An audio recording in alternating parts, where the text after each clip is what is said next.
En Epistemas te hemos traído a muchas personas expertas en la biología de la conservación y hemos escuchado distintas historias de las selvas, los bosques, los océanos, de palmeras y manatíes y hasta el comportamiento humano.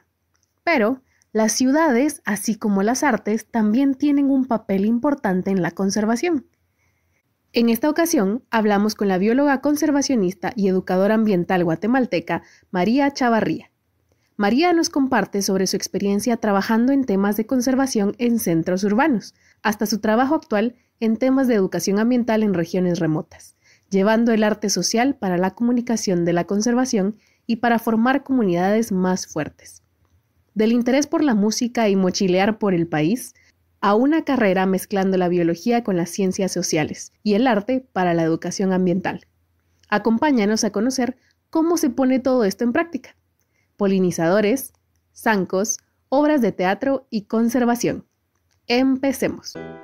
Hola, somos Dayan, Kat y Rana, 3 científicas guatemaltecas convencidas que las carreras en STEM son para todos, no solo para aquellos a los que les va bien en mate. Y todos nos beneficiamos de ellas a diario y te lo vamos a demostrar. Bienvenidos a Epistemas.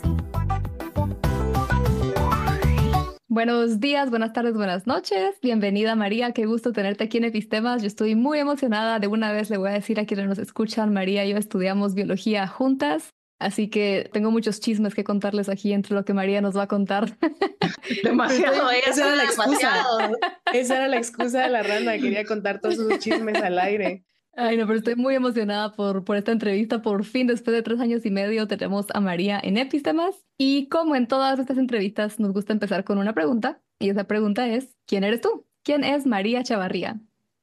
Pues la hija de don Edgar y doña Nora, digo yo. Pues como mencionaba Rana, ¿verdad? Soy bióloga, estudiamos juntas y pues mi expertise es en el área de conservación y de áreas protegidas y trabajo en temas de educación ambiental. Y de ahí, pues cuando no estoy en mi tacuche de profesional, me gusta salir a bailar, me gusta salir a la naturaleza, tanto por profesión como por hobby. Y pues me gusta mucho el arte también, la música y la poesía principalmente. ¿Y tuviste una época en que rapeabas o todavía lo haces? Todavía lo hago, lo que pasa es que solo es en vivo porque me da pánico escénico grabarme, pero sí. No te voy a hacer rapear aquí, no te preocupes. Pero no te... Sí, hago rap también, o sea, escribo rap, escribo poesía también desde hace mucho tiempo. Estudié música también, pues estudié canto clásico, tuve mi época operática. Hemos tenido muchas eras como Taylor Swift, claro que sí. Ay, me encanta, quiero ir aprendiendo de todas tus eras. Dijiste que te daba pánico escénico grabarte, pero no hacerlo en vivo. A mí me daría más pánico escénico hacerlo en vivo, ¿no? No, porque el recuerdo queda solo en la mente de las personas, no queda registrado en el internet para toda la eternidad. Como este episodio. Como este episodio. Punto, Ajá, excelente punto. Bueno, y aprovechando que te conozco, esto de que tenés muchas eras, también yo tuve el privilegio de conocer algunas. Y así como decías que ir a la naturaleza, tanto por profesión como por hobby, yo me recuerdo que en la U también viajabas un montón, más allá de las giras o trabajos o tareas. Te has explorado el país entero a medios de transporte públicos, que para mí siempre fue impresionante porque pues no tenemos el país con el mejor medio de transporte, ¿verdad? Entonces, eso todavía lo haces, por cierto. Contanos un poquito, contarle a quienes nos escuchan un poquito cómo era eso, esas épocas que les juro, María se conoce cada esquina de Guatemala con historias muy buenas de cuando llegó a tocarle la puerta a alguien para que le dieran cena. A media playa. Ah, eso fue una vez en Tulate, que me adoptaron en Tulate. Andaba mochileando por allá. Qué buenas anécdotas.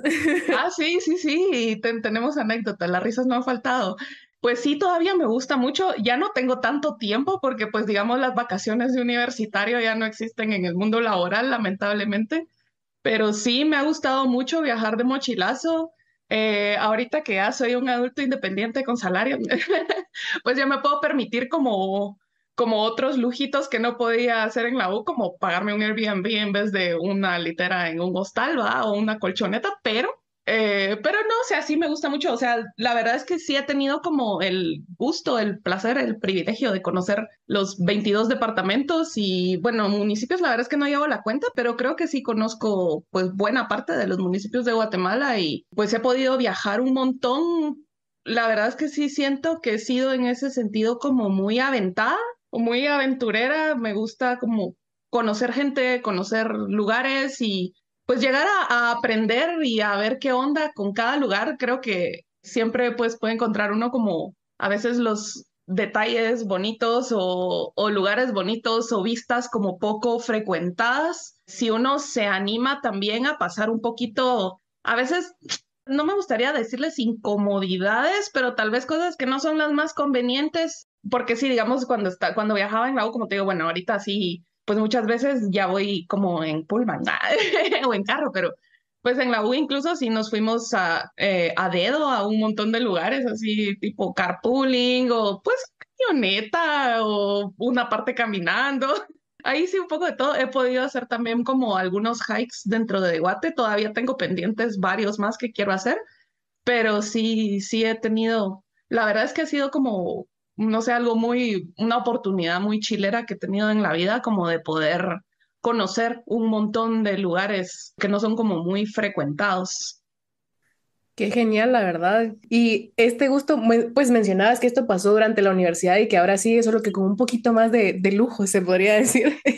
Pero desde siempre tuviste ese interés como por viajar, por conocer nuevos lugares, nuevas personas, o cómo empezó esto.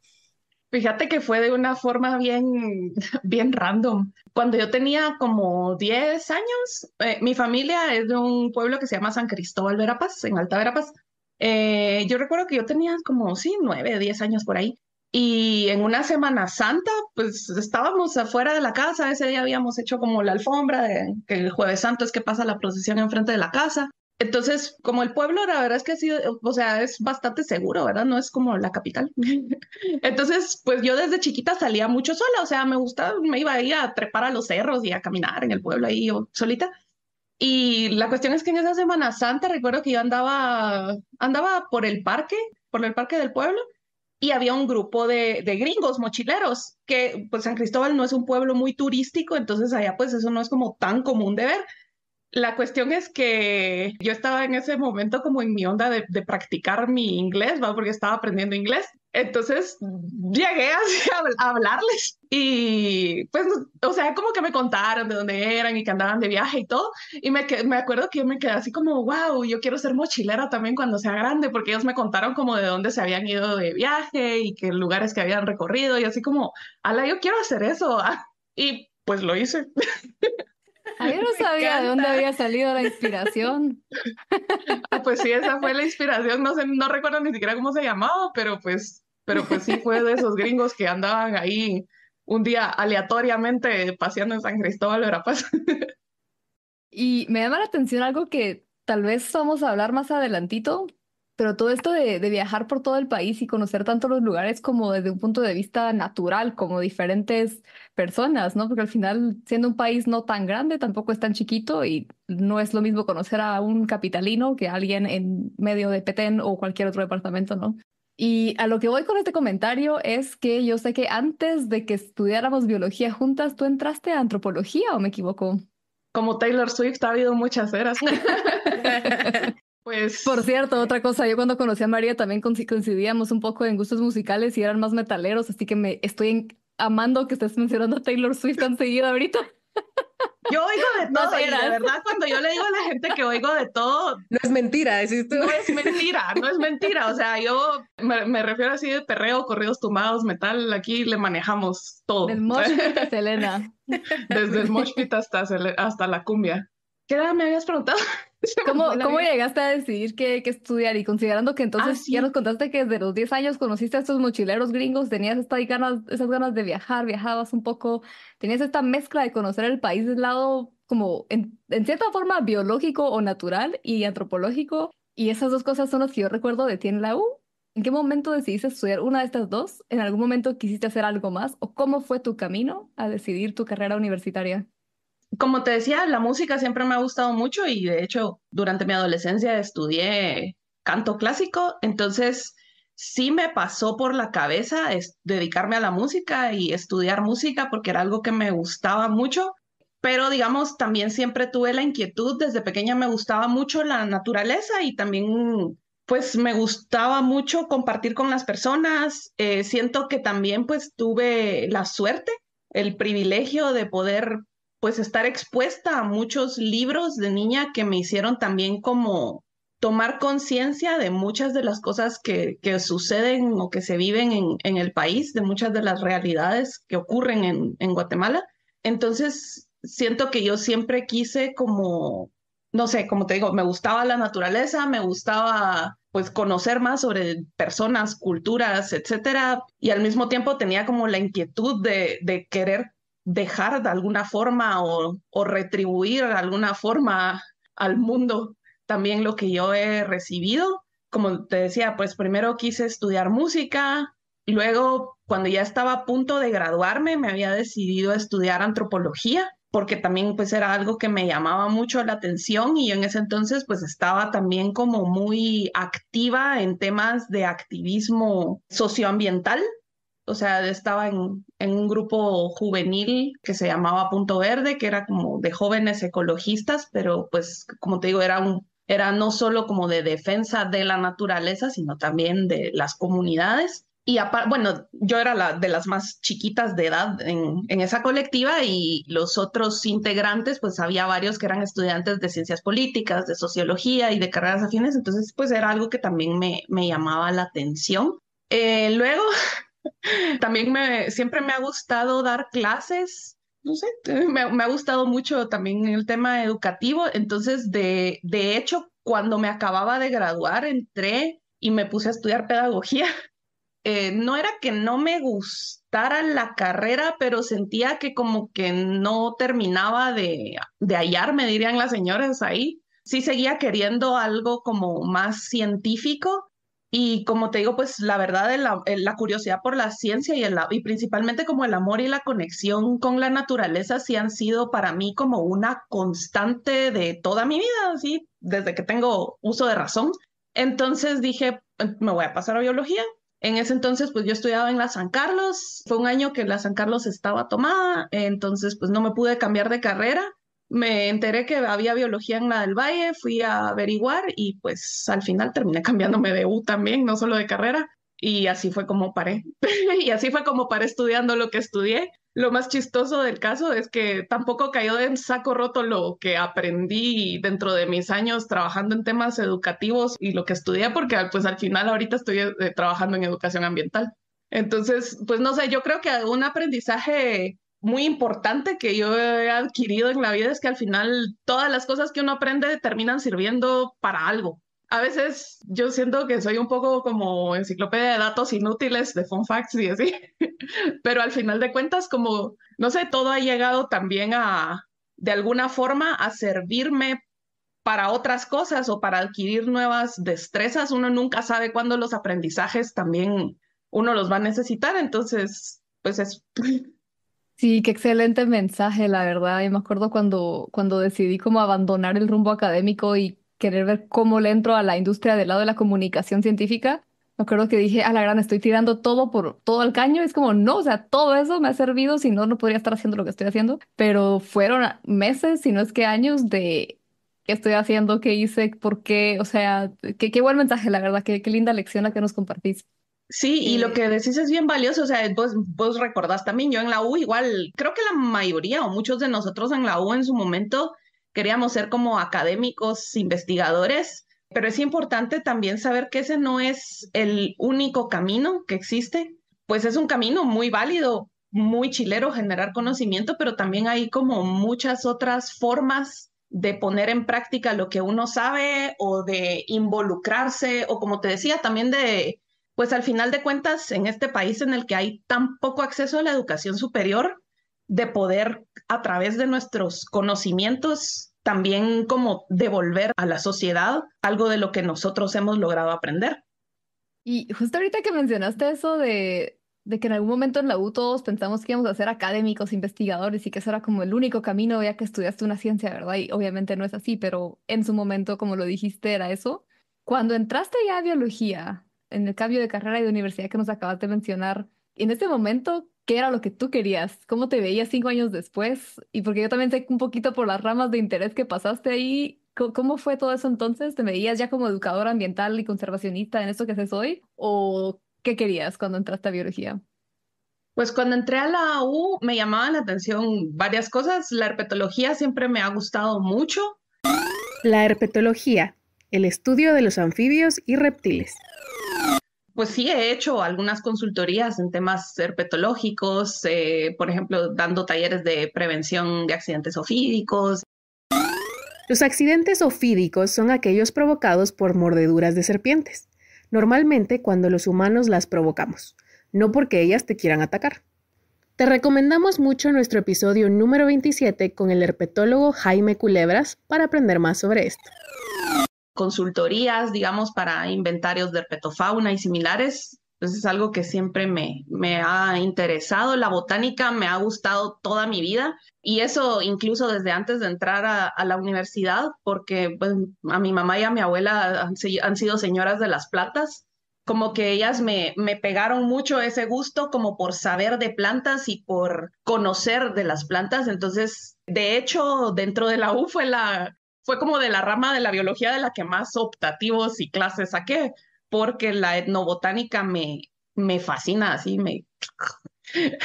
Todavía tengo muchos pendientes de cosas que quiero hacer y uno de ellos pues es justamente como pues poderle dedicar un poco más de tiempo a la investigación de conocimiento etnobotánico.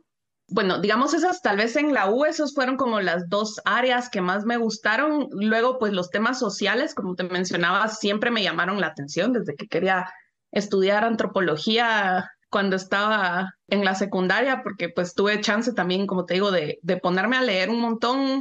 Pues en ese entonces, como era estudiante de colegio católico, pues leía muchos libros de teología de la liberación y pues tuve el chance de inspirarme mucho con el trabajo de Leonardo Boff, que pues trata temas tanto sociales como ecológicos también, o de John Sobrino, que hablaba mucho de cosas sociales, desde la teología de la liberación, ¿verdad?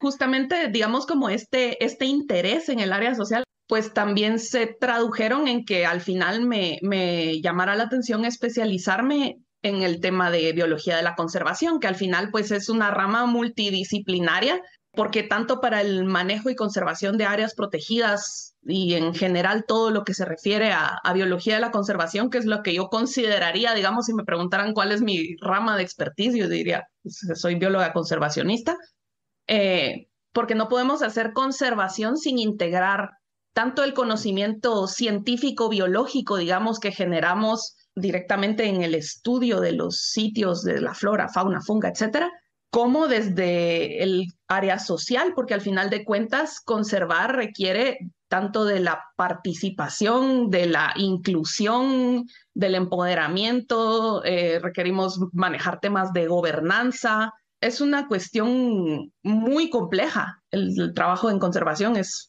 muy complejo.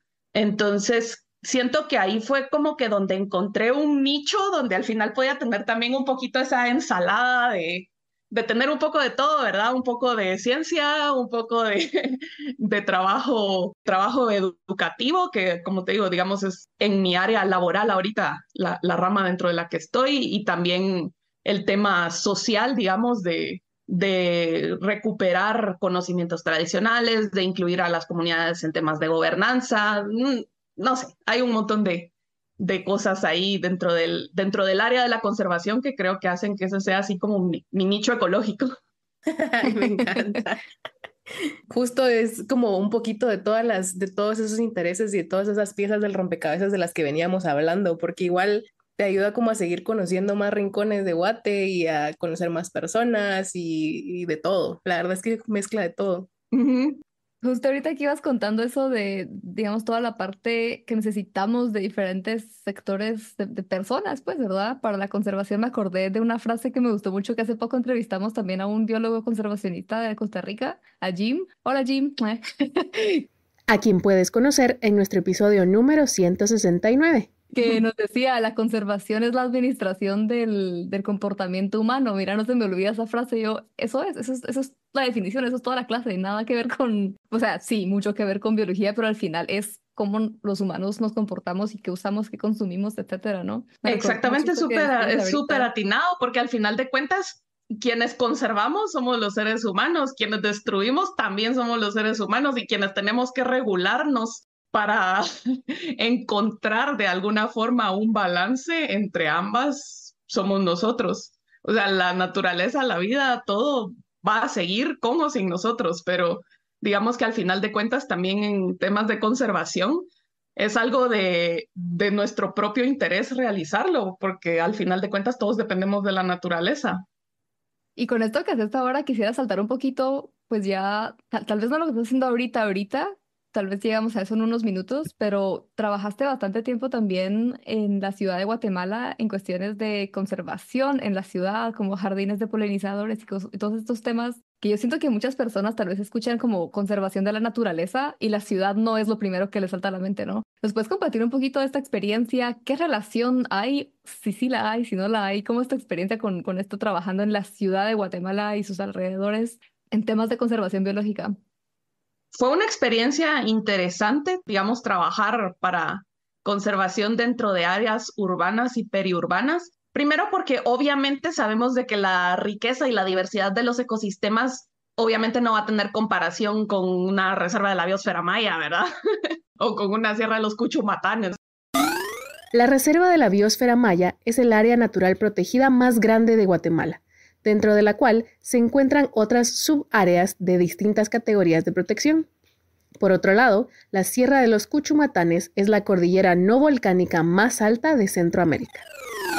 Obviamente, digamos, la diversidad biológica que encontramos ya en los lugares urbanos, pues es limitada, digamos, desde el punto de vista de una bióloga que sabe, digamos, lo diverso que puede ser un ecosistema más extenso y mejor conservado, pero creo que también es algo muy valioso porque pues hay un montón de razones para conservar naturaleza dentro de las ciudades, o sea, en temas de lo que le llamamos las CNPs o contribuciones de la naturaleza a las personas, ¿verdad? Según definiciones de la IPBES o si les preguntan a la FAO, servicios ecosistémicos o como ustedes le quieran denominar, la verdad es que no me voy a poner a hacerme bolas con ese debate, pero pues primero que nada, porque dentro de las ciudades también los espacios verdes brindan espacios de recreación para las personas, brindan espacios culturalmente importantes. Por ejemplo, pues aquí en la ciudad de Guatemala, sitios sagrados como Caminal Juyú, ¿verdad? Que hasta la fecha siguen siendo sitios ceremoniales. Los sitios naturales brindan regulación de temperatura, que es algo extremadamente importante dentro de un contexto de urbanización, porque pues es en las ciudades que se hace la llamada isla de calor urbana, entonces pues es importante mantener espacios verdes y mantener arbolado urbano para mitigar esos efectos. Temas de purificación del aire, tener espacios también de infiltración para el agua.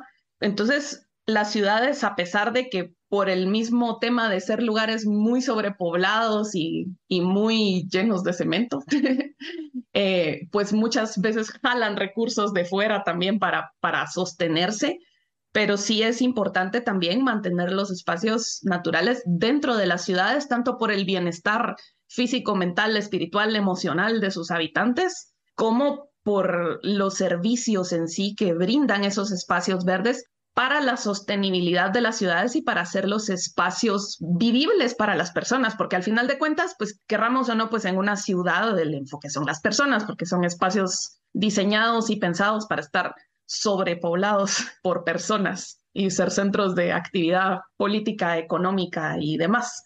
Y a mí algo que me gustó mucho, como te decía, a pesar de que son los ecosistemas como los barrancos de la ciudad, pues no vamos a compararlos en temas de diversidad con áreas protegidas de otras partes del país. Para temas también de sensibilización y de educación de los mismos habitantes de áreas urbanas son muy valiosos, porque al final el contacto con la naturaleza ayuda también a hacer conscientes a las personas que no importa que vivamos en un edificio totalmente alejado de cualquier espacio verde, al final el agua que utilizamos viene de la naturaleza, la energía que utilizamos viene de la naturaleza, los alimentos que consumimos vienen de la naturaleza. Entonces, aunque nosotros nos sintamos muy lejanos o nos consideremos como muy separados del entorno natural, no lo estamos. O sea, realmente nadie lo está. Y dentro de los espacios en mi trabajo anterior que propiciábamos de contacto con la naturaleza para los habitantes de áreas urbanas, pues a mí me llamaba mucho la atención justamente, por ejemplo, llevar a pajarear a personas que nunca habían salido a observar aves y que incluso pues animales que pueden ser tan comunes, ¿verdad? Como un pájaro carpintero o un censontle, que son aves bien comunes. Pues había personas que nunca se habían detenido a observarlos, entonces nunca les habían puesto atención o tal vez los habían escuchado, pero no sabían que vivían en la ciudad, no sabían que con acercarse a un barranco a unos pocos kilómetros de sus casas podían encontrar una diversidad biológica que ni siquiera se imaginaban, ¿verdad? O sea, que iban a encontrar, no sé, en una pajareada podían registrar 30, 40 especies de aves en una pajareada sencilla de una mañana, ¿verdad? Yo creo que es algo como bien común que las personas que vivimos en la ciudad, literal, como que justo lo que mencionabas, nos sintamos bien separados de todo lo que tiene que ver con la naturaleza y que ni siquiera le pongamos atención a algo tan común que tenemos ahí todos los días, ¿no? O sea, realmente creo que es algo que incluso está bien marcado así como con algunas personas que es como, no, a mí me gustan las ciudades y no me gusta nada que tenga que ver con la naturaleza, pero a la larga es algo que nos debería de importar y que nos ayuda enormemente por muchas razones que ya nos estabas contando, ¿no? Sí, sí, justamente, o sea, no, si no les gusta salir a enmontarse o a enlodarse, perfecto, pero al final de cuentas la defensa de la naturaleza nos compete a todos, independientemente de que nos guste o no pasar tiempo en ella. Y me gusta mucho lo que decías también de que aunque estemos en la ciudad, y claro, muchas ciudades en toda Latinoamérica, pues la planificación ha sido distinta, o la falta de, igual ha sido distinta, pero digamos en Guatemala siento que algo que muchas personas todavía dejan o ignoran o no le prestan atención que yo siento que deberíamos, también es eso que decías de que no estamos aislados, no solo no estamos aislados como que el pajarito que está en el barranco tal vez no me va a afectar a mí en mi día a día o yo a él, depende, pero el tema del agua que decías. O sea, al final todo lo que, gran parte, tú tendrás el dato, yo no me acuerdo ahorita, como creo que 2/3 de las aguas residuales de la ciudad van directo al Motagua. Y, o sea, todas estas cosas que como ciudadanos también deberíamos de estar al tanto, porque sí que sí podemos, hasta desde con nuestro propio voto, hacer algo al respecto, ¿no? Por lo menos exigir que existan regulaciones y medidas para esto, porque también mucho es de infraestructura y de construir cosas que no se pensaron en un inicio, entonces también como darle la vuelta a la ciudad no es cosa tan fácil, pero hay que empezar por una parte, ¿no? Me desvié, perdón, pero es que me encanta el tema de las aguas, ya lo saben. Mencionaste algo que yo considero muy importante también, que es el tema de participación e incidencia ciudadana. A través del voto, pues es una, ¿verdad?, la que la mayoría ejercemos cada 4 años, pero creo que pues al final la participación y la incidencia política no se limitan a salir a votar cada 4 años, que sí es muy importante, pero también tratar de nosotros de enterarnos qué es lo que está sucediendo a nuestro alrededor. ¿Ustedes saben de dónde viene el agua que llega a su casa? Viene de un pozo subterráneo, viene de un acuífero superficial, y a dónde se va el agua que sale de su casa también. O sea, saben si se va a drenaje, si la tratan, si tienen fosa séptica en sus casas, si tienen biodigestor, o sea, y creo que muchas personas no cuestionan eso, pero al final de cuentas, pues todo es política también, ¿verdad? Y pues al final de cuentas, muchas de las decisiones que se toman, ya los tomadores de decisiones, ¿verdad? Pues también tiene mucho que ver con a quiénes escojamos nosotros como ciudadanos, qué tanto nos involucremos para participar, para enterarnos qué pasa a nuestro alrededor.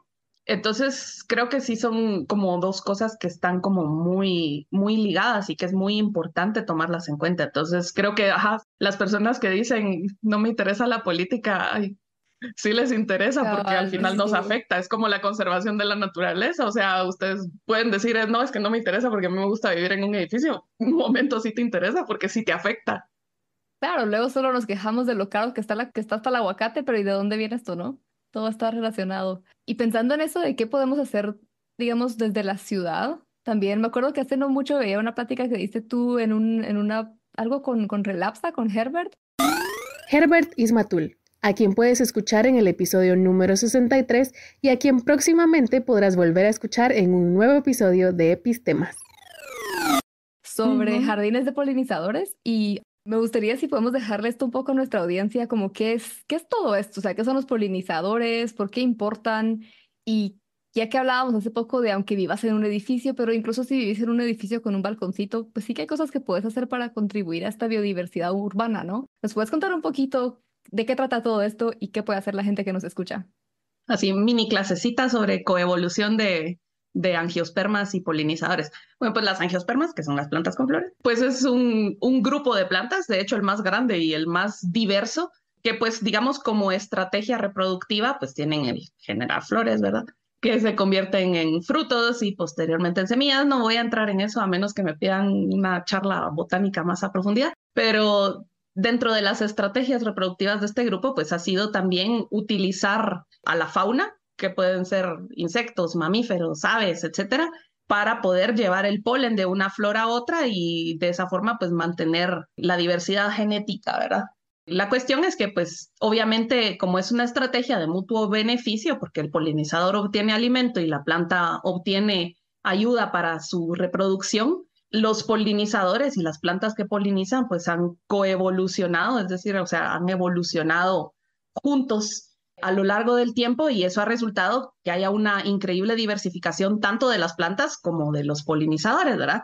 Eso desde la perspectiva de que pues hay adaptaciones florales, le hace que las plantas con flores pues han desarrollado distintas formas de adaptarse a sus polinizadores, por ejemplo, de especializarse en ciertos grupos de polinizadores o de tener ciertas características que atraen al polinizador al que a la planta le interesa emplear, por decirlo así, de tal forma que la planta se asegura como una mayor precisión de que el polinizador va a visitar otras flores de su misma especie. Y los polinizadores, pues a su vez, también han evolucionado para poder explotar mejor las recompensas que las plantas les ofrecen, por ejemplo, a través del desarrollo de picos largos y curvos que les permiten acceder a flores tubulares, de tener lenguas largas, ¿verdad? Que se observa en murciélagos y en colibríes para poder alcanzar el néctar de flores profundas. De hecho, pues en algunos casos incluso hay especialización y dependencia exclusiva en una relación planta-polinizador, ¿verdad? El ejemplo clásico es la orquídea Angraecum sesquipedale, creo que es.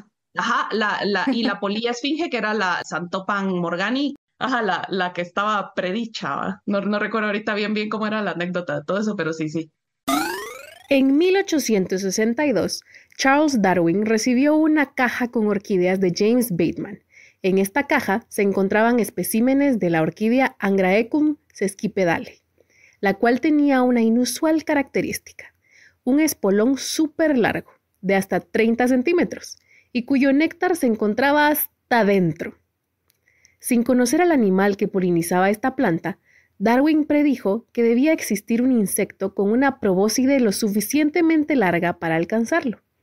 Pero no fue sino hasta 1903 que por fin se renombró y describió a la polilla Xanthopan morgani praedicta, cuya probóscide, en efecto, mide de 30 a 35 centímetros. Pero aún no había registros de esta polilla visitando estas flores. Hasta 1992.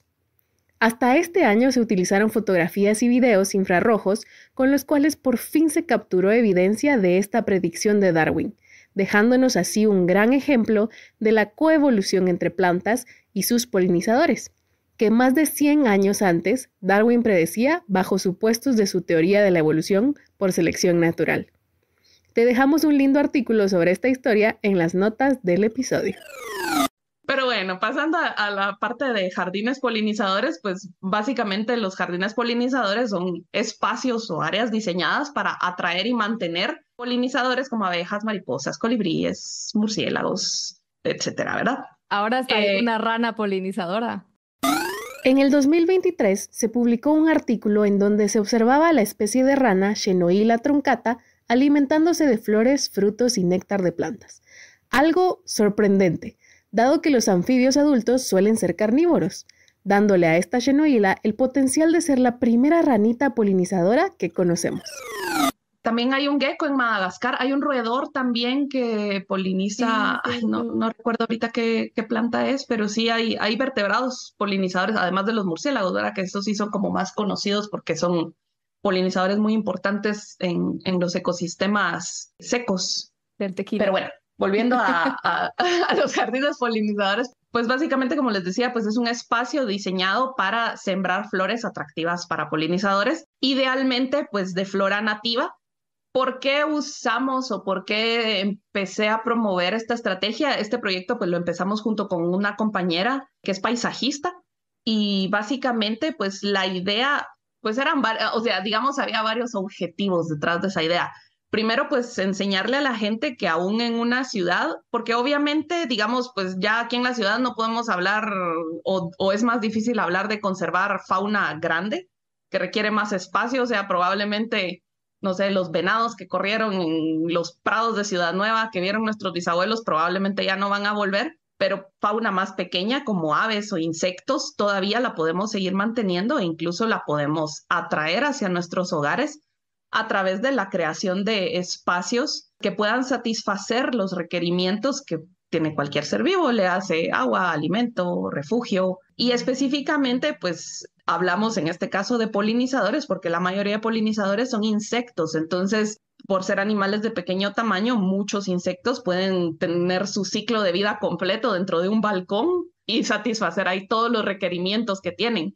Y pues al final esto es una herramienta, como les digo, tanto de conservación como principalmente de sensibilización y de educación ambiental también, porque permite a las personas ver que sí hay una diversidad mucho más grande de lo que ellos piensan, aún en ambientes urbanos. Dentro de mi trabajo anterior, pues también se quedaron instalados varios jardines de polinizadores en muchos puntos de la ciudad. La compañera que les comento, que es paisajista, pues ella le siguió dando seguimiento al proyecto después de que yo salí y me cambié a mi trabajo actual, y han abierto varios nuevos. Y pues digamos, si uno lleva a una persona a observar cosas tan sencillas, por ejemplo, como, no sé, si uno le pregunta a una persona de la ciudad típicamente qué es una abeja, pues te van a mencionar a la abeja europea, ¿verdad? Que es la que todo el mundo conoce, la de la miel, la que sale en todas las fotos, ¿verdad? Pero los puedes llevar a un jardín de polinizadores y con media hora que se queden observando van a ver que hay otras especies de abejas, incluso aquí en la ciudad, que hay varias especies de abejas más, que no son los únicos animales que visitan un jardín de polinizadores, que pueden encontrar varias especies de mariposas, que llegan moscas sírfidas de varias especies también. No me pregunten sobre moscas, no sé nada sobre moscas, solo les puedo decir que Así he se visto llaman. varias especies de la familia Sírfide. Y como les decía, o sea, que incluso abejas solitarias, o sea, porque podemos ver visitas de abejas solitarias, visitas de meliponas, visitas también de las famosas abejas europeas, que al final de cuentas pues son como las más comunes y las que todo el mundo ubica, de abejorros. Entonces, creo que son muy valiosos también para incentivar la observación y la conexión con la naturaleza, y al final de cuentas, pues también para uno, digamos, como ciudadano, pues poder de alguna forma, no todos tenemos acceso a tener unas grandes extensiones de tierra o una finca como para decir, uy, la voy a volver mi área protegida, mi reserva privada o algo similar, ¿verdad?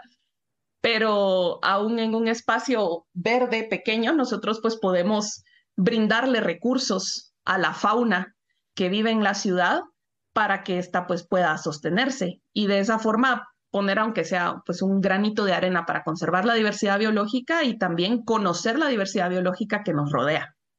Y justo eso que decís me recordó algo que leí esta semana de un estudio de cómo a los seres humanos nos hace más felices también el poder compartir el sentimiento de asombro sobre descubrir cosas nuevas. Y esto me recordó eso lo que decías, ¿no? Justo el poder ver algo que no vemos todos los días o algo a lo que quizá antes no le prestábamos atención. O sea, todas las importancias biológicas y de servicios ecosistémicos que ya nos mencionaste, además de este que siento que es muy ignorado o como que lo damos por sentado. Es como, no, o sea, realmente solo estar en la naturaleza también nos puede hacer sentir bien, o solo aprender algo nuevo nos hace sentir siempre como, hey, hoy aprendí algo nuevo, hoy soy un poquito más inteligente, no sé, es un sentimiento muy bonito para cualquier persona, y también de eso sirve, ¿no? Para como darle Yo creo que más también valor. ayuda mucho a mantener la capacidad de asombro. A mí la naturaleza siento que es algo que siempre me mantiene Sí. como la capacidad de seguirme asombrando, de ver cosas nuevas, de aprender cosas nuevas y de darte cuenta que, no sé, todo es chilero, todo es bien de huevo. Y hablando también del tema de jardines de polinizadores, pues como te mencionaba, al final de cuentas, pues también nosotros a través de la creación de jardines polinizadores, aún en nuestros pequeños y humildes espacios que podamos tener en nuestros patios o balcones o terrazas, pues también son un refugio en medio de una jungla de concreto que es inhóspita para la fauna que la circula y que al final de cuentas, no sé, probablemente han tenido la experiencia a veces de ir uno bravo en el tráfico y ver que pasa una mariposa ahí así, la pobre toda perdida, básicamente buscando, digamos, agua, alimento, refugio, quién sabe. Pero pues al final de cuentas nosotros desde esos espacios podemos crear como esos pequeños refugios para la fauna, mantener la diversidad de especies o incluso aumentar la diversidad de especies de nuestras áreas, ¿verdad? Al proveer los recursos adecuados. Pues eso es importante también. Las poblaciones de polinizadores a nivel mundial están en declive y pues es una herramienta, como te digo, útil tanto desde una perspectiva de conservación como de una perspectiva de sensibilización, de educación ambiental. Y bueno, algo que no recuerdo si mencioné, pues es también como en la medida de lo posible, pues procurar utilizar plantas nativas. ¿Por qué? Porque pues esto además también nos permite ahorrar recursos en el mantenimiento del jardín, porque en general pues las plantas nativas, muchas ya están bastante bien adaptadas a las condiciones de clima y suelo que tenemos y por lo tanto pues no requieren un mantenimiento tan intenso o tan frecuente como pueden requerir otras especies más ornamentales. Y también, pues, porque, digamos, si sembramos flores que florecen en distintas épocas, aseguramos que haya un suministro continuo de néctar y de polen para la fauna. Y además de eso, porque las especies nativas en general, pues, están bien adaptadas a las condiciones locales y a las condiciones de los polinizadores nativos. Entonces, pues, digamos, nos permite conocer y conservar también nuestras plantas nativas, ¿verdad? Porque pues muchas personas conocen los rosales y los claveles y los geranios, pero no conocen las especies que salen en los barrancos o en las banquetas o en los lotes baldíos a la par de su casa, ¿va? Y al final pues son plantas muy valiosas porque le proveen un montón de recursos a la fauna, nos proveen también a nosotros servicios ecosistémicos y son especies, en muchos casos son especies muy bonitas. Lo que pasa es que muchas personas están acostumbradas a pensar en un jardín que tiene que ser como un espacio, como que fueran los jardines de Versalles, ¿verdad? Simétricos, perfectamente podados y controlados, pero la naturaleza no es así. No, cabal. Si te quedaste con ganas de seguir aprendiendo de los jardines de polinizadores y de cómo puedes realizar el tuyo, te dejamos en las notas del episodio el enlace a la plática de María en Relapsa, en donde detalla aspectos importantes como el espacio disponible, la selección de especies y demás recomendaciones para tu jardín. Antes de tener que empezar a cerrar esta entrevista, te queremos preguntar también, ¿qué es entonces lo que... Sí, se voló el tiempo, se pasó volando el tiempo. ¿Qué es lo que haces hoy entonces? Ya nos mencionaste un poquitito que es diferente a lo que estábamos hablando, que exactamente en tus palabras, ¿qué es lo que haces hoy? Y si es posible, ahí me gustaría saber qué es lo que estabas haciendo hace unas semanas, que compartiste unas historias muy interesantes y te dije, de esto nos tenés que contar hoy. Ah, sí. Ay, bueno, entonces creo que vamos a tener que alargar el episodio. Qué lástima, lo siento. Bueno, pues yo específicamente ahorita estoy a cargo del área de educación ambiental en Defensores. Por Defensores, María se refiere a la ONG guatemalteca Defensores de la Naturaleza. Y pues no sé, creo que cuando muchas personas piensan en educación ambiental, piensan en charlas. Sí, pero no es solo eso. O sea, sí, pero no. Me dedico al área de educación ambiental. Pues Defensores, que es donde trabajo ahora, es una ONG que coadministra, para los que no están familiarizados con la Ley de Áreas Protegidas de Guatemala, Decreto 489, su reglamento. Pues aunque CONAP es el máximo ente rector de las áreas protegidas del país, la legislación también permite que haya entes que coadministren las áreas protegidas, que pueden ser instituciones de gobierno como las municipalidades o INAV u otra institución gubernamental como ONGs. En este caso, pues Defensores coadministra 4, que son la Reserva de Biosfera Sierra de las Minas, el Parque Nacional Sierra de Lacandón, el Refugio de Vida Silvestre Bocas del Polo Chic y el Parque Nacional Naciones Unidas, que digamos ya sumándolos son un poquito menos de 500,000 de hectáreas, más o menos, es que es un montón. Y pues dentro de toda esa área también vive un montón de gente. Ya que esto ha provocado controversias y discusiones en el pasado, te queremos explicar. En categorías internacionales y nacionales, la categoría de parque nacional por lo general implica áreas en donde personas no pueden vivir. Sin embargo, en varios parques nacionales declarados como tal en Guatemala, si dicha declaración ocurrió posterior a que comunidades ya vivieran en esa zona, esto no significa que puedan ni deban desplazar a estas comunidades. Las comunidades en la Sierra del Lacandón tienen una gran historia en la región y reconocemos sus derechos de ocupación y uso de sus tierras. En muchos casos, las autoridades gubernamentales y otras organizaciones han trabajado con las comunidades locales para establecer acuerdos de manejo sostenible de los recursos naturales. Y pues, digamos, yo veo la educación ambiental a nivel de todas las áreas de la fundación, por lo tanto, pues, pues digamos, coordinamos con otros compañeros del equipo pues, los esfuerzos de educación ambiental que se realizan dentro de todos estos territorios. Y cada uno de esos tiene que ser bien, ¿cómo se dice? Tailored, como que específico a las comunidades, ¿no? La medida. Es que es bien, sí, eso, como te decía, o sea, el trabajo de conservación en general al final es bastante complejo porque metemos tanto los conocimientos biológicos como los conocimientos de ciencias sociales para tener estrategias efectivas de conservación. Entonces, dentro del rol de la educación ambiental en la conservación y el manejo de áreas protegidas, pues básicamente es sensibilizar a las personas, ¿verdad?, sobre la biodiversidad del entorno. En muchos casos, principalmente en las áreas rurales, en general la gente conoce muy bien la biodiversidad que les rodea.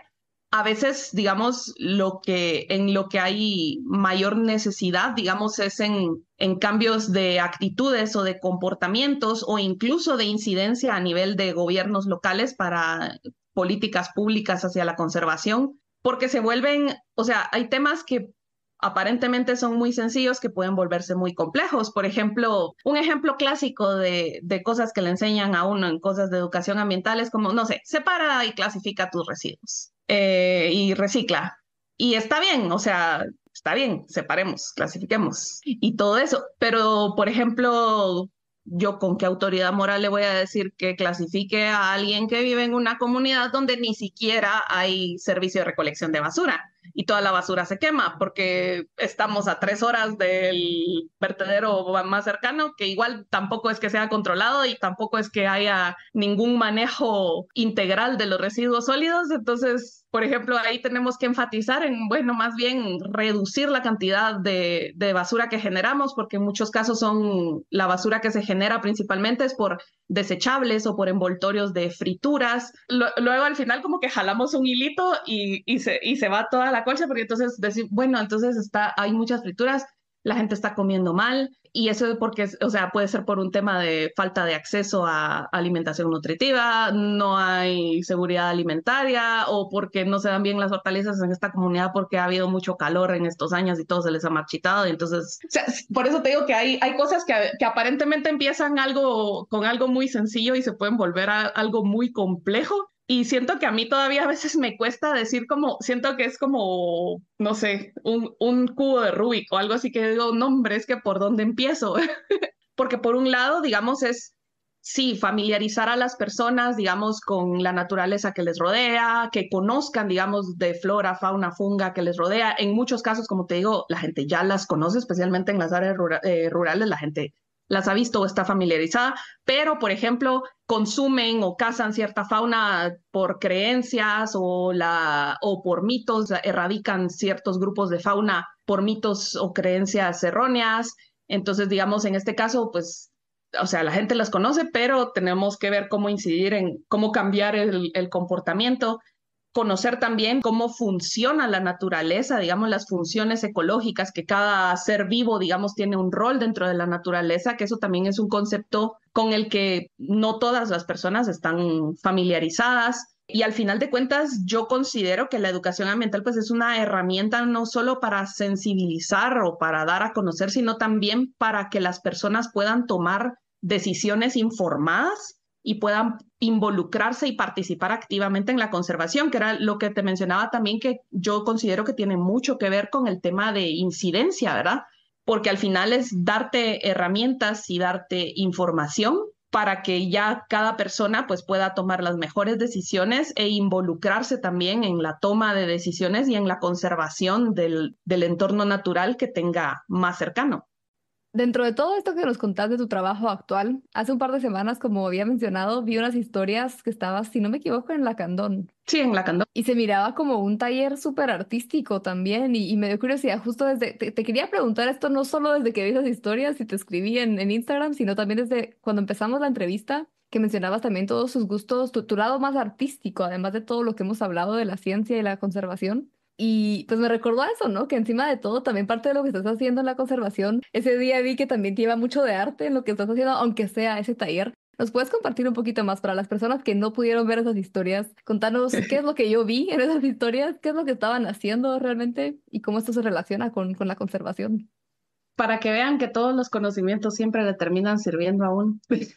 Incluso cosas que uno nunca se imaginaría que pudieran estar relacionadas, como la conservación de la biodiversidad y el arte. Pero pues digamos, básicamente nosotros, las historias que tuviste son de un proceso que duró más o menos un año, que la verdad es que yo estoy muy agradecida por la organización porque me dejó hacer ese experimento, que fue un éxito, por cierto, pero digamos, qué bueno que no pensaron que estaba loca cuando lo sugerí, que básicamente era utilizar herramientas de arte social. Pues arte social, digamos, le llamamos al arte que ofrece instrumentos de integración social para ciertos grupos o colectivos. Digamos, los procesos formativos en arte social no tienen como objetivo que las personas se conviertan en artistas profesionales, ¿verdad? O sea, no es para que se vuelvan pintores o actores o cirqueros profesionales. Claro, si les gusta y eventualmente quieren estudiar eso, órale. Pero básicamente el arte también nos sirve como una herramienta para comunicar, y es una herramienta muy efectiva para comunicar porque obviamente no es lo mismo o no te impacta de la misma forma si yo, no sé, que yo te dé una charla de 1 hora sobre algo que si miras una obra de teatro de una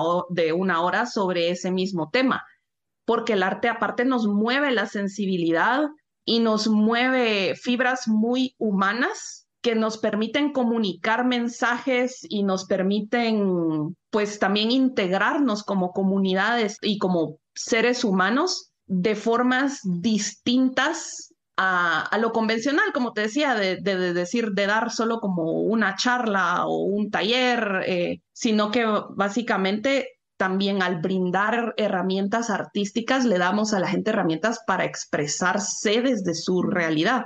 Entonces, justamente en Lacandón, que es un área que yo amo profundamente, la Sierra de Lacandón, el Parque Nacional Sierra de Lacandón es un parque nacional que tiene, les mentiría ahorita del dato exacto, pero son como 240,000 hectáreas. No sé, tiene como 200,000 hectáreas. 202.865 hectáreas. Es parte de la zona núcleo de la Reserva de la Biosfera Maya y está en la cuenca del río Usumacinta. Entonces, si ustedes miran un mapa de Guatemala, digamos, de su lado izquierdo, en esa como esquinita que se ve fronteriza con México, ahí está la Sierra de Lacandón. Pues es un área protegida que existe desde 1990. Es una de las áreas protegidas más grandes del país, que conserva pues una extensión importante de bosque tropical y también pues varios sitios arqueológicos como Piedras Negras, que es tal vez el más famoso, y aparte pues se conecta con otras reservas como Montes Azules en Chiapas o el Cañón del Usumacinta en Tabasco. Dentro de la Sierra de Lacandón existen, también te mentiría, mira, si hubiera sabido que me ibas a preguntar eso, hubiera traído el dato exacto, pero creo que son como 34 comunidades aproximadamente. Y pues, digamos, el proyecto específico del que me preguntabas con los jóvenes, pues antecito de la pandemia, pues surgió la iniciativa de crear una red de jóvenes para el Parque Sierra de Lacandón. Por los temas de la pandemia, pues ese esfuerzo se vio interrumpido y se retomó más o menos a partir del año pasado a través de procesos formativos, principalmente de dar oportunidades para que las juventudes de las comunidades pues pudieran llevar estudios técnicos y también de apoyos para emprendimientos juveniles. dentro de todo esto, digamos, pues yo había estado leyendo justamente sobre el tema del uso del arte dentro de la educación ambiental y dentro de otro montón de procesos, porque como te decía, el arte es bien versátil y se puede utilizar para un montón de cosas. Entonces, pues dije yo, sería interesante, sería chilero, y creo que aparte es un tema que se adapta muy bien para el trabajo con juventudes, pues poder utilizar, porque estábamos buscando también, digamos, cómo optimizar esfuerzos de educación ambiental, cómo involucrar más a las comunidades locales dentro del trabajo de conservación y también cómo tener, digamos, multiplicadores o líderes locales que promuevan prácticas sostenibles en las comunidades desde una posición distinta, digamos, de al final, pues comunicar también los mensajes con pertinencia cultural, que es algo que nosotros no podemos hacer como agentes externos, ¿verdad? O sea, que es muy difícil conocer o, digamos, hablar en el código de un lugar en el que nunca he vivido, ¿verdad? No, pero es súper clave eso, porque yo siento que muchas personas en conservación y biología, y creo que muchos pasamos por eso, y la conservación en sí, la historia de la biología y la conservación en sí, pasó por eso por mucho tiempo, ¿no? O sea, esto de que la conservación es que alguien que estudió en la universidad me venga a decir qué hacer porque estudié en la universidad, cuando no tiene idea de cómo funcionan las cosas ahí. Entonces, estas Exacto. son como lecciones que la misma historia de la conservación nos ha dejado, pero que se siguen repitiendo. Así que me encanta cómo nos lo compartiste también, ¿verdad? Que dijiste comunicar mensajes con pertinencia cultural, y quién mejor que las personas que están allí, que conocen esto mejor que cualquier persona que viene de otro lado, ¿no? Exactamente, exactamente. Entonces, justamente, pues a partir de eso, pues surgió la iniciativa de la red de jóvenes, como te digo, primero con estos procesos de capacitación para iniciativas de emprendimiento y de capacitación de formación para el empleo. Y posteriormente, digamos, pues se estaba buscando cómo consolidar también como la organización y la cohesión del grupo, porque es muy común, por ejemplo, mientras duran los proyectos, los grupos están organizados, pero que al momento que un proyecto se acaba, como que los esfuerzos se dispersen.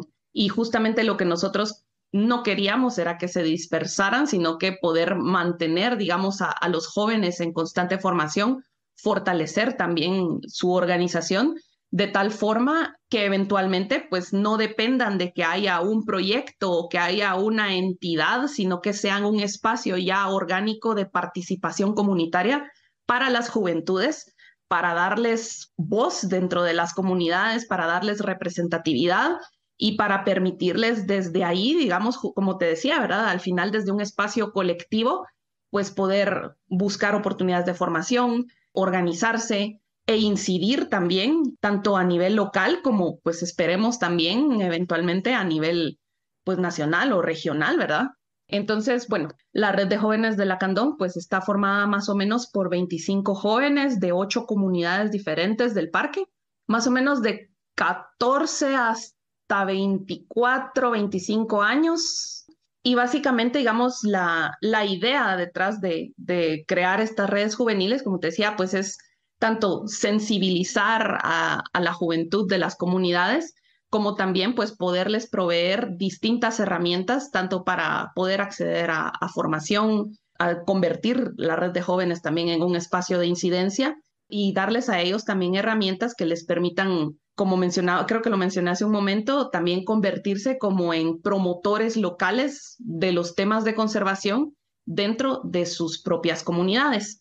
Y al final de cuentas, pues convertirse también en líderes locales, desarrollar habilidades de liderazgo, de gestión de proyectos, de trabajo en equipo, todo eso que nos permite desarrollar el trabajo en colectivo, y que al final el arte es una herramienta súper valiosa que también nos lo permite. Al terminar estos procesos que te decía que llevaron ellos previamente de formación para el empleo, llevaron uno también de formación ciudadana, donde pues aprendieron un poquito más de historia de Guatemala y otros temas afines, que digamos estos dos procesos formativos anteriores pues fueron en un formato un poquito más tradicional de estudios, digamos. Entonces pues surgió esta iniciativa que por eso te digo yo, gracias defensores por no pensar que estaba loca, de utilizar, en este caso, pues digamos la idea del proyecto era proveerles herramientas artísticas a los jóvenes. Se hizo primero pues un diagnóstico dentro de lo que pues ellos mencionaban, varios de ellos de hecho pues han estado expuestos a temas de conservación desde pequeños porque han recibido las charlas de educación ambiental que daba la organización desde que estaban en primaria, porque han vivido toda su vida en esas comunidades. Hay algunos de ellos que han estudiado técnicos forestales o técnicos agronómicos. Entonces, digamos, varios de ellos, no todos, pero varios pues tienen algún background en temas también de medio ambiente. Pero, pues, digamos, en la fase de diagnóstico, varios decían que no sabían cómo compartir esos conocimientos o que sentían que les faltaban como las herramientas de liderazgo o de comunicación para poder compartir también lo que ellos sabían con las comunidades, que les daba pena hablar en público, que no sabían cómo expresarse o buscar formas de, ahí sí que de perder la vergüenza, no sé cómo... desinhibirse un poco, ¿no? Ajá, de desinhibirse justamente y de poder como, pues ahí sí que empoderarse, ¿verdad? Uh-huh. Y ahí sí es como que casa perfecto porque justamente el arte, eso es lo que te provee, ¿verdad? O sea, te quita la pena, te ayuda también como a encontrar tu voz y al final poderte expresar, ¿verdad? Este proceso formativo pues se llevó junto a la Asociación Civil Caja Lúdica, que pues yo los conocí también en mis tiempos de activista cuando estaba adolescente. Mira que por eso te decía que everything falls into place, ¿verdad? Porque justamente yo había ido a un encuentro de jóvenes por el arte, porque ellos empezaron trabajando justamente con juventud de áreas urbanas, principalmente de áreas con altos índices de violencia y exclusión social, ¿verdad? El tema es que retomamos, digamos, el contacto con ellos y justamente la especialidad de ellos son los procesos formativos en arte social, a través de circo social, teatro del oprimido y otras herramientas más que podemos seguir hablando de ellas también si quieres. Sí, fíjate que llevo ganas con querer probar esto del improv, precisamente para mejorar mi expresión oral y mi confianza en mí misma en eso. Pero ahora me estoy dando ganas de ir a probar hasta más cosas que solo el improv. Usted pruebe. La verdad es que por eso te digo que al final todo te termina sirviendo. Uno a veces no predice cómo, cuándo o dónde, pero eventualmente sirve. La cuestión es que entonces junto a ellos los patojos pues llevaron varios talleres, aprendieron también a través de metodologías lúdicas, que al final pues es la lúdica, a todas las personas nos gusta jugar, independientemente de nuestra edad. Muchas personas piensan juego y solo piensan en niños o adolescentes, pero a todos nos gusta jugar y todos aprendemos mejor cuando aprendemos jugando que cuando estamos sentados, quietos, callados, tiesos, poniendo atención, con la espalda engarrotada, ¿verdad? Siento que pues son formas como muy cerradas de concebir la enseñanza y el aprendizaje. Entonces, pues digamos a través de dinámicas, de metodologías lúdicas y como te decía, también de herramientas artísticas como el teatro del oprimido o el circo social, pues se les fueron proveyendo a los patojos de distintas herramientas para tanto irse cohesionando ellos como grupo, como también empezando a poder encontrar esa voz propia para poder convertirse en líderes locales y poder amplificar, digamos, los mensajes de conservación dentro de las comunidades y convertirse en un espacio de participación juvenil para los patojos que al final de cuentas, pues, dentro de unos pocos años van a ser adultos y van a estar ocupando quién sabe cargos dentro de dónde, ¿verdad? O sea, al final nadie sabe qué vueltas da la vida y probablemente algunos de ellos en algunos años los vamos a encontrar como presidentes de sus cocodes o como alcaldes o como, ahí sí, quién sabe, ¿verdad? No sabemos qué caminos van a tomar, pero pues al final son herramientas que también les van a servir a ellos para la vida, ¿verdad? O sea, independientemente del camino profesional que ellos decidan tomar, creo que poder encontrar las formas de comunicarte y de expresarte y de poder tomar decisiones y tomar liderazgo es algo que te sirve para la vida. Y bueno, la cuestión es que este proceso formativo duró más o menos un año casi. Y digamos, el objetivo al final era que después de varias sesiones formativas se hiciera una creación colectiva. Al final, digamos, después de que ellos aprendieron, porque aprendieron, como te digo, cosas de teatro, aprendieron algunas cosas de malabares, aprendieron zancos también, varios de ellos incluso se entusiasmaron y ya son zanqueros. Creo que fue casi toda la red de jóvenes o toda, no recuerdo ahorita, a acompañar el desfile de la Chatona en la Isla de Flores en enero de este año también, en zancos. Entonces, digamos, al final de que ellos habían como culminado todo este proceso formativo, el tema de la creación colectiva era que justamente, ¿verdad? Que de forma colectiva, participativa, pues ellos decidieran también qué presentar a las comunidades, o sea, presentar un producto. En este caso, pues ellos crearon una obra de teatro. Obviamente, pues esto con el acompañamiento de los, como te digo, los compañeros de Caja Lúdica, pues ellos son artistas profesionales, entonces, pues ellos también tienen como el conocimiento académico y profesional para traducir, digamos, todo lo que los patojos daban en lluvia de ideas, ya ponerte pues en una escaloneta teatral, en un guión, etcétera, ¿verdad? Qué bonito. La cuestión es que entonces, pues ellos crearon una obra de teatro que ellos la escribieron, la protagonizaron, todo. Esa era como la forma en la que ellos iban a transmitir un mensaje de conservación a las comunidades. En este caso, la obra que ellos crearon se llama El llanto de la Llorona y se trata pues sobre una joven de una comunidad que escucha a la Llorona. Ya les voy a spoilear toda la obra, pero que escucha el llanto de la Llorona, pues se asusta, ¿verdad? Se lo va a decir a sus compañeros de colegio, nadie le cree. Entre todo esto, digamos, el relajo es que la comunidad se está acabando sus recursos naturales, ya se secaron los ríos, ya se acabaron los árboles, entonces como que el COCODE está decidiendo que van a trasladarse, van a trasladar la comunidad de sitio porque ya se acabaron los recursos naturales. Entonces, pues después de que esta chica le dice a los jóvenes, los otros jóvenes también empiezan a escuchar a la Llorona. Entonces van todos los jóvenes a hablar con el consejo y a decirles, ¿verdad? Que la Llorona, porque a todo esto la Llorona grita así como, ay, mis árboles, ay, mis ríos, ay, mis selvas. La cuestión es que entonces, pues ellos hablan con el consejo. El consejo empieza a escuchar a la Llorona también, luego aparece la Llorona, que sale, es una de las chicas de la red de jóvenes que sale así en zancos con un vestuario precioso así.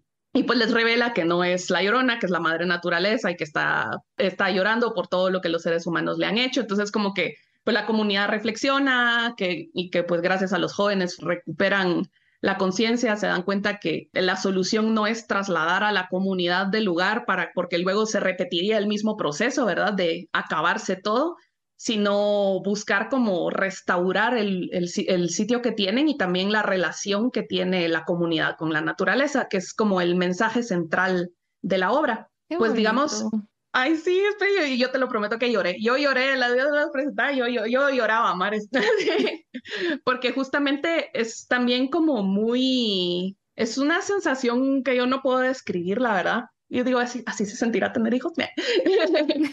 Como, pues, digamos, de ver hace un año, pues, digamos, había muchos patojos muy tímidos que de verdad no hablaban casi nada, como que interactuaban muy poco, o estaban como muy cerrados.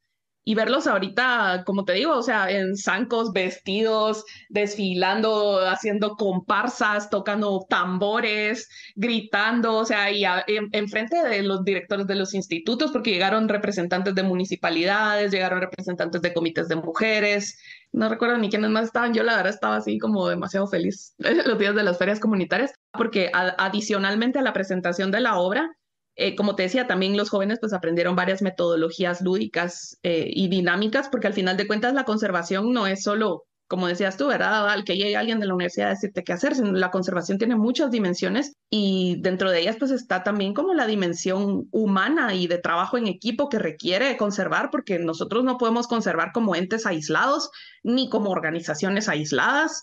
Entonces, digamos, adicional a la obra y el mensaje que tenía, que te comento, los chicos hicieron como un tipo rally que ellos mismos facilitaron, digamos, ya nosotros, todos los que estuvimos como dentro del proceso formativo, ya solo llegamos a darles apoyo moral y a recordarles como de utilería y vestuario cuando era necesario, pero de ahí ya ellos mismos estaban ya como facilitadores de sus estaciones, dirigiendo las dinámicas, que las dinámicas pues tenían temáticas de conexión humana, de conexión corporal, de trabajo en equipo, de obstáculos, como de superar obstáculos. Entonces, digamos, el mensaje pues justamente era ese, ¿verdad? Que para la conservación como necesitamos esa conexión, el integrar y coordinar esfuerzos y adicionalmente pues el mensaje que ellos transmitieron a través de la obra, que como te decía, no es lo mismo verlo en un producto artístico a que te lo digan en una charla aburridísima de una hora, ¿verdad? Qué fascinante, María, qué bonito. Justo ya me sacaste toda la curiosidad de lo que estaba viendo en tus historias porque se veía justo la gente en zancos y disfraces y yo, esta María, ¿qué está haciendo ahora? Decía, pero qué bonito conocer todo lo que estaba detrás de eso. Sin embargo, ahora sí, lamentablemente tenemos que cerrar. Qué bonito realmente. Yo creo que a quien sea que nos esté escuchando se va a quedar con mucho para reflexionar, con mucha información para ahora poner más atención a su alrededor y poder no solo participar en las oportunidades que ya existen, sino justo eso que decías al final de crear estos espacios si es que hacen falta, ¿verdad? Entonces, la verdad es que qué chilero ha sido platicar contigo, escucharte hablar de todo esto. La verdad es que tenés una nueva fan aquí y creo que todos los demás y todas las demás que nos escuchan pensarán lo mismo. Lastimosamente, ya llegamos al final de esta entrevista. Y eso significa que llegamos a las últimas 2 preguntas que nos gusta hacer. La primera de esas preguntas es, ¿qué consejo le darías a tu yo de 17 años?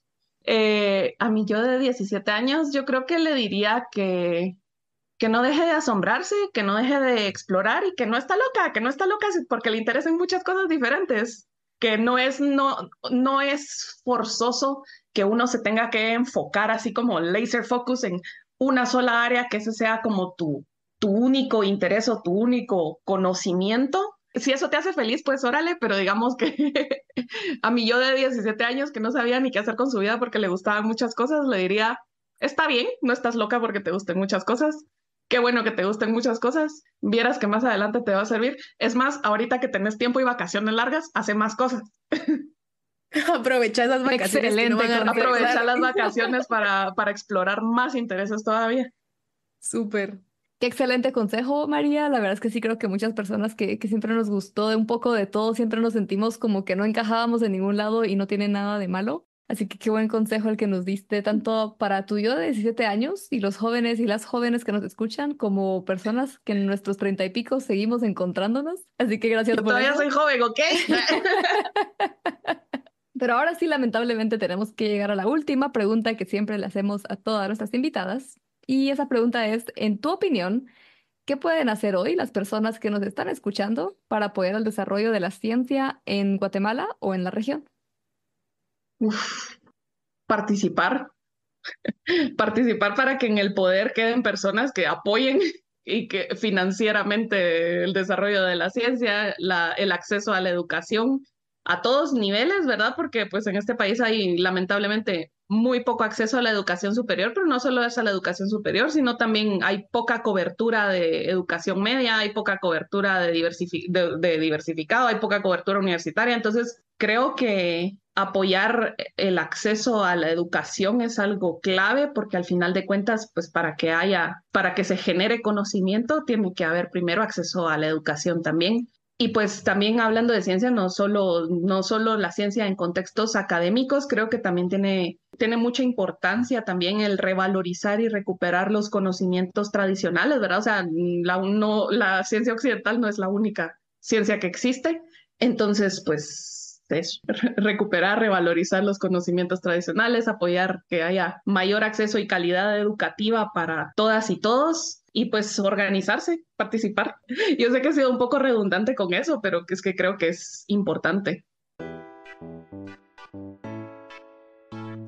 Esperamos que este episodio también te haya dejado con mucha inspiración, con ganas de ir a empezar tu jardín o macetita para polinizadores y que hayas descubierto nuevas conexiones con la conservación.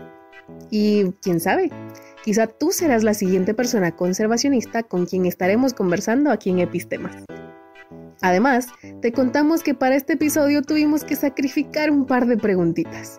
Pero si quieres escuchar esos fragmentos que ya no llegaron al episodio, te invitamos a escucharlos en Patreon, en donde estaremos compartiendo esos fragmentos durante las siguientes semanitas. Y sí, puedes unirte a Patreon por solo un mes y luego cancelar tu suscripción. Gracias por acompañarnos en un episodio más de Epistemas, con un agradecimiento muy especial a nuestros Patreons. Si te gustó este episodio y quieres apoyarnos, déjanos unas estrellitas o un review en tu plataforma de podcast favorita. Y si tú también quieres poder participar en la elección de temas y personas invitadas a nuestros episodios, enviarles tus preguntas y saber que cada semana apoyas al acceso del conocimiento en STEM en América Latina, únete a nuestro Patreon. Como siempre, te dejamos el enlace en las notas del episodio. Y ahora sí, hasta la próxima.